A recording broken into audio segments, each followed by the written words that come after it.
I love that you brought up the device and whether or not to have it on the frame. You have the ability to not utilize that. When would you recommend either using or not using the device when taking measurements? So some of that comes down to just personal preference. Without the device, you do have the ability to capture PDs and heights with just a single frontal picture. You can also capture position aware. It just requires a second picture to be taken.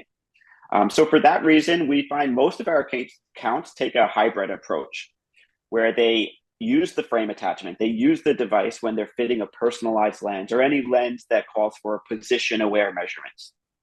When they're fitting a standard lens that just calls for PDs or just calls for PDs and heights, a lot of accounts prefer that no device method. Slightly quicker, slightly more simplified. Just to add to that, so a lot of times on silhouette frames or drill mount frames that are very lightweight, a lot of people don't like the device on.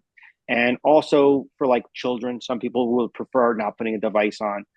But each office, like Jerry says, does it differently. We have some people that always put the device on because they like the perception of putting the device on for that patient. And then some people that just don't want to put the device on for any patient, and that's fine also.